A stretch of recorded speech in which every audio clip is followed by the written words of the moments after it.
Hi friends, இந்த முருங்கைக்காய் பொரியல் வந்து ரொம்ப டேஸ்டியாக இருக்குங்க. சட்டுன்னு நம்ம செஞ்சுக்கலாம். இது சாதத்துக்கு, சப்பாத்தி, அப்புறம் பூரி, அது போல் ஆப்பத்துக்கு கூட ரொம்ப நல்லா இருக்கும். வாங்க ஃப்ரெண்ட்ஸ், எப்படி செய்யறதுன்னு பார்க்கலாம்.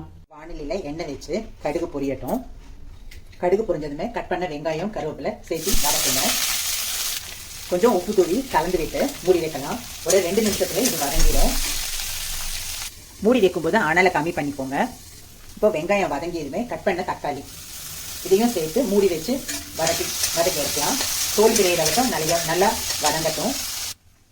தக்காளி வெங்காயம் வதங்கினதுமே இப்போ கழுவி கட் பண்ணி வச்சிருக்கிற முருங்கைக்காய், இப்போ இந்த முருங்கைக்காய் மூழ்கிற அளவுக்கு தண்ணி, இப்போ இது மூழ்கிற அளவுக்கு தண்ணி ஊற்றி அனல் போட்டு வேக விடலாம். இப்போ இதுக்கு உப்பு, தேவையான அளவு உப்பு, காரத்துக்கு தேவையான அளவு மிளகாத்தூள். இப்போ இது மூடி வச்சு அனல் கம்மி போட்டு வேகிறதுக்கு விடலாம். இது ஒரு 10 நிமிஷத்துல வெந்துடும். இப்போ பாருங்க, தண்ணியும் சுண்டிடுச்சு, முருங்கைக்காவும் வெந்திருக்கு நல்லா.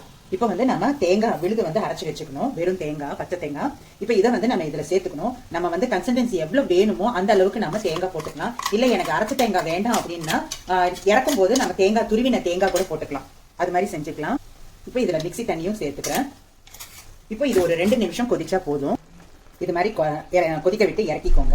இது வந்து நிறைய என்னோட வீடியோஸ் இது மாதிரி இருக்கு. குவிக்கா செய்யற மாதிரி, சிங்கிள் பாட்ல செய்யற மாதிரி நிறைய வீடியோஸ் இருக்கு. என்னோட லிங்கை போஸ்ட் பண்றேன். நீங்க எல்லாம் வேணுங்கிறவங்க பாத்துக்கோங்க. சைட் டிஷ்னு போட்டோம் அப்படின்னா இது மாதிரி நிறைய வெரைட்டிஸ் வரும். ட்ரை பண்ணிங்க பாருங்க friends. Thank you. This is from Sujatha Manoharan.